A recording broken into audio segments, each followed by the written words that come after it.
Bonjour, et je vais vous parler des verbes du premier groupe en ER, des verbes à une base et des verbes à deux bases. Alors, les verbes du premier groupe sont les verbes qui se terminent à l'infinitif en ER. Les terminaisons des verbes en ER au présent de l'indicatif sont les suivantes.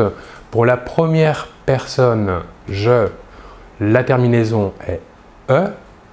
Pour la deuxième personne du singulier, tu, la terminaison est ES. Pour la troisième personne du singulier, il, elle ou on, la terminaison au présent est E.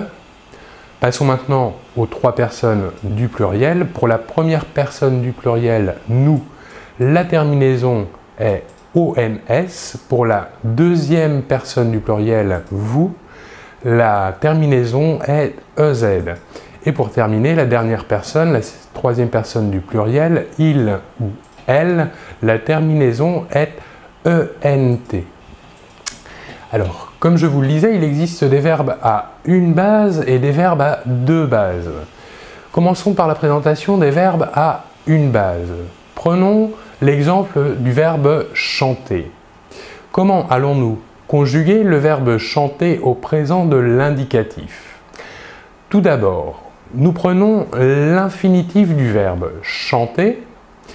Nous supprimons la terminaison de l'infinitif ER et nous ajoutons les terminaisons que nous avons vues avant, ce qui donne pour le verbe chanter, je chante avec la terminaison E et la racine chante, C-H-A-N-T.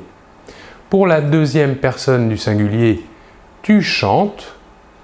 Pour la troisième personne du singulier, il, elle ou on chante. Nous voyons ici que la prononciation des trois premières personnes pour le verbe chanter est la même, mais attention, l'orthographe, elle, est différente. Passons maintenant à la première personne du pluriel, nous. Pour le verbe chanter, cela donnera nous chantons. Pour la deuxième personne du pluriel, vous chantez. Et pour la troisième personne du pluriel, il ou elle chante. Nous voyons que la terminaison ENT de la troisième personne du pluriel ne se prononce pas et donc nous prononçons la conjugaison du verbe chanter comme les trois premières personnes du singulier. Chante. Voilà pour les verbes à une base. Nous voyons ici que pour les verbes à une base, la racine du verbe chante, C-H-A-N-T, ne change pas lors de la conjugaison du verbe. Par contre, pour les verbes à deux bases, nous allons voir que cette racine change dans la conjugaison au présent de l'indicatif. Je vais vous donner quelques exemples. Par exemple, le verbe lancer. Le verbe lancer, si nous prenons la même méthode de construction que pour les verbes à une base, que faisons-nous? Nous supprimons le ER de l'infinitif et nous ajoutons les terminaisons du présent de l'indicatif. Ce qui donne pour le verbe lancer, je lance, tu lances, il lance, nous lançons. Ici, nous voyons qu'il y a une modification orthographique et que le C se transforme en cécédille. Pour continuer, vous lancez, nous gardons la même racine que pour les trois premières personnes du singulier, et pour la troisième personne du pluriel, il lance. Nous voyons bien ici que le verbe lancer est un verbe à deux bases, c'est-à-dire qu'il a deux racines différentes dans sa conjugaison.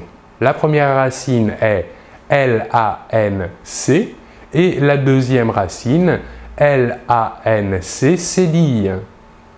Voilà pour le verbe lancer. Passons maintenant au verbe manger.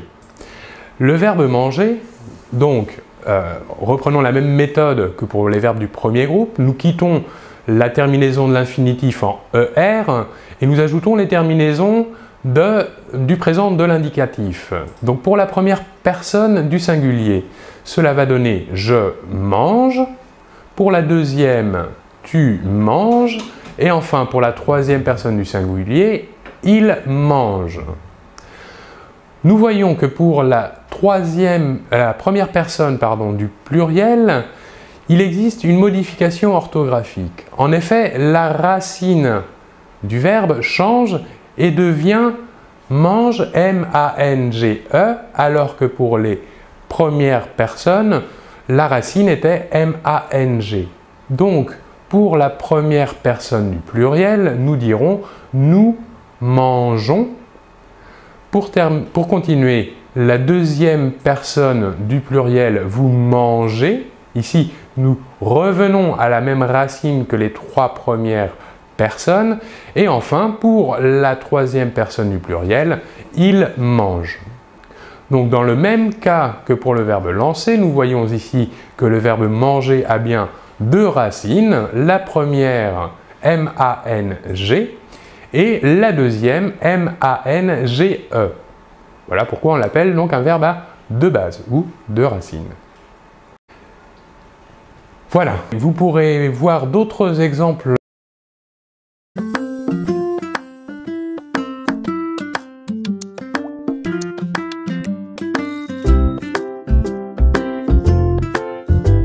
Je vous remercie beaucoup de votre attention.